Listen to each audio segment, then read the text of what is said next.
Hey guys, it's Miss Johnson and I'm here to bring you our third notes video for Unit 6. This is Unit 6 Notes 3. Today we're talking about exponential growth. Yesterday we spent some time talking about exponential functions and how we graph those functions. We're going to lead into that, take that and lead into exponential growth, specifically looking at equations that increase, exponential equations that increase. So here's your exponential growth equation. We have y equals c times 1 plus r to the t power.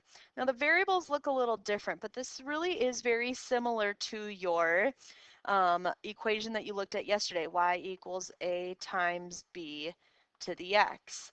So c is our starting amount. This was our one from yesterday, Unit 6, Notes 2.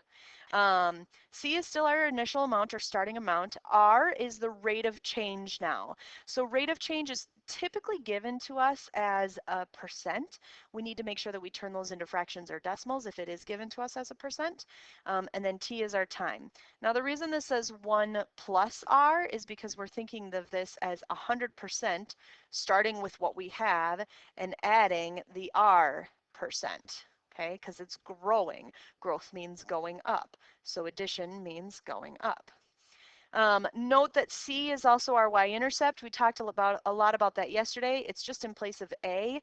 It's really no different. A and C are still the starting values, still the y-intercepts. Just when you're looking at the growth equation, we call it C instead. All right, so let's take a look at some examples.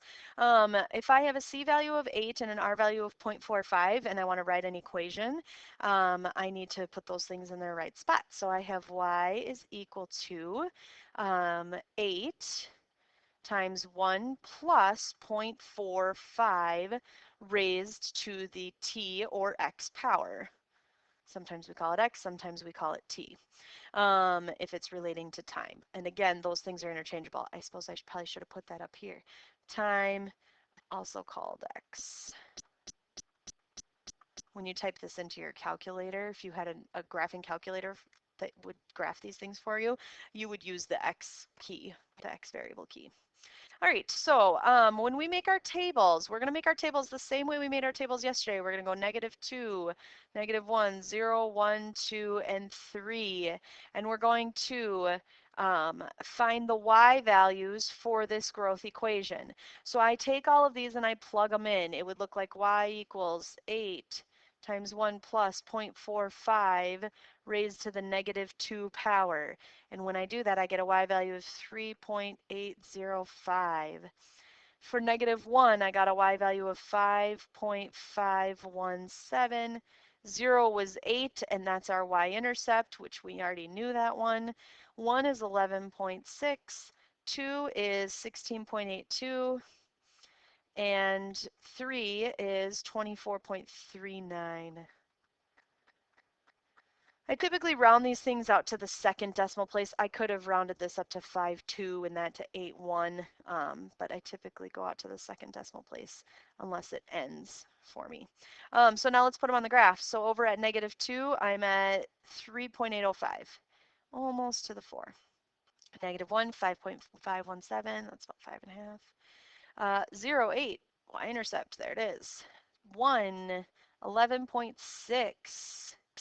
2, 16.82. So 15, there's my 16, really close to the 17. And then 3, I'm all the way up to 24. So if that's 19, I'm at 20, 21, 22, 23, 24, way off the coordinate plane, but that's okay.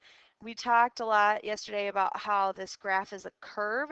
It's a little bit hard to see the curve in this one, but it is in fact a curve. It is not a linear equation, and it's going to turn and level out as it goes down to the left, never crossing that x-axis. All right, let's take a look at number 2. Now I have c equals 6 and r equals 1/3. So again, that's already given to me in a fraction form, so I don't need to worry about changing it. My equation would look like y equals 6 times 1 plus 1/3 raised to the x or t power. Again, you can use x or t. T is typically when we get into real world situations and we're talking about time. So I fill out my table the same way, -2, -1, 0, 1, 2, 3. My x values that I pick are always going to be the same. So when I plug those in to get my y values, it would look like this. Y equals 6 times 1 plus. Be very careful when you're typing this into your calculator. Put this in another set of parentheses and then close the set. So it's like I have double parentheses going on, but you need that fraction to be grouped together. And the only way to group a fraction together is to put it in parentheses. So then I would type in raised to the negative 2 power. I get a value of 3.375 there. For negative 1, I got a value of 4.5. 0, 6, and that's my y-intercept, so that should be a given. 1, I got 8. 2, I got 10.67, and 3, I got 14.2. All right, so there's my table. Now I need to put them on the graph. So negative 2 is up at 3.375, a little below the 3.5. Negative 1 is 4.5, exactly. 0 is 6. 1 is 8. 2, 10.67, almost to the 11. 10 and 2/3 there. And then 3, 14.2, just above the 14. So again, it's hard to see on this graph, but it is a curved line. It is not going up at a steady rate like linear equations do. This is a curved line. It's going to curve down to that x-axis, but never cross the x-axis. So it never goes below. Okay. Now let's talk about this in the real world in different places on the back.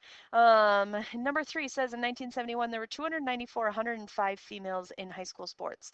Since then, the number has increased an average of 8.5% per year. Part A says write an equation to represent the number of females participating in high school sports since 1971. And then B says, according to that equation, how many females will there be in sports in 2005? So the equation, I need two things. I need the C value, which is my starting, and I need the growth rate, which is 8.5%. So starting number 294,105, growth rate, this is now a percent. I need to go back two places because I want it to be a decimal and get rid of the percent sign. So my R is 0.085.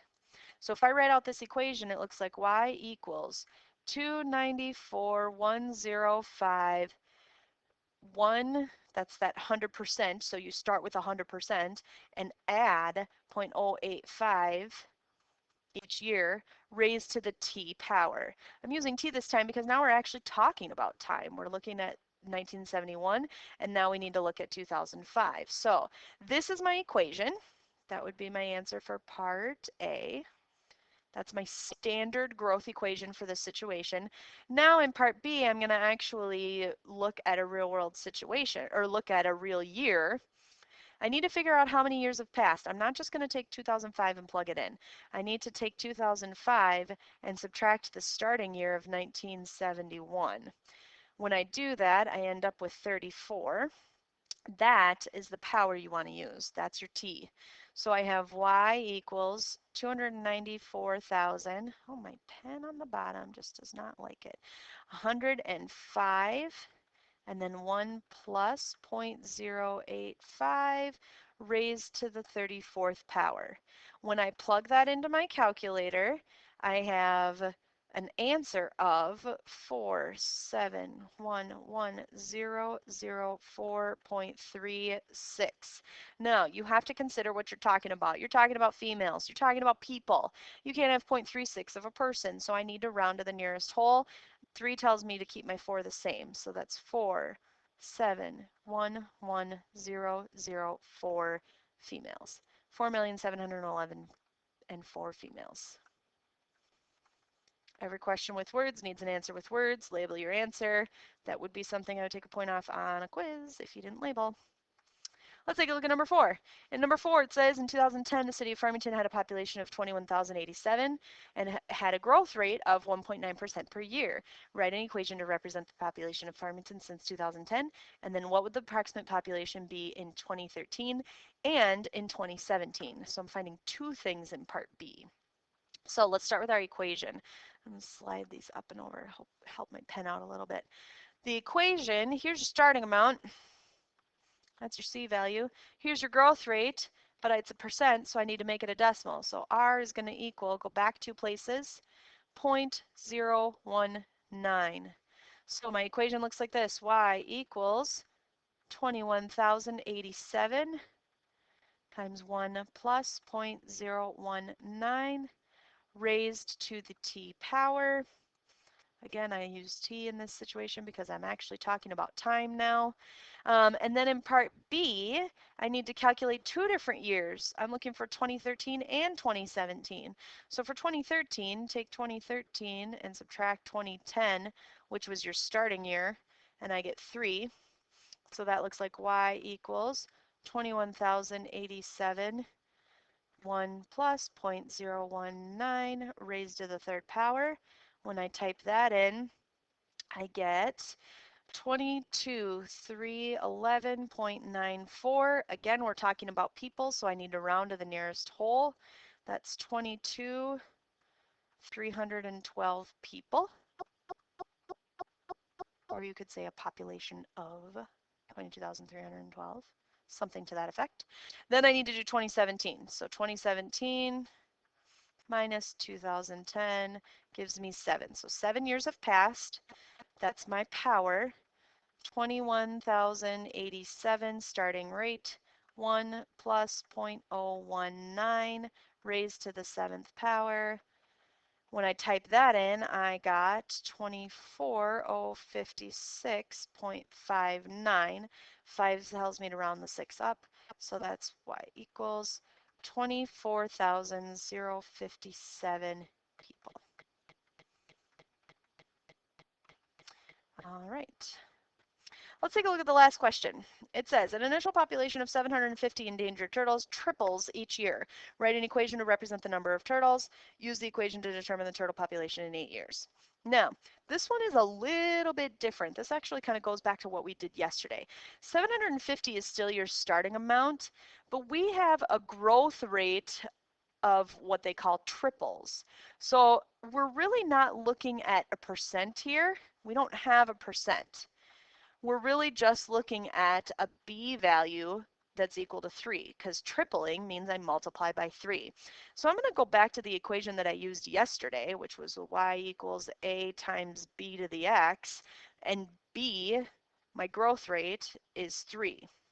So my equation here would look like y equals 750 times 3 to the x power, or t. You could use t because we are talking about time, but that's my equation. It's not like I'm starting with 100% and adding a certain percentage.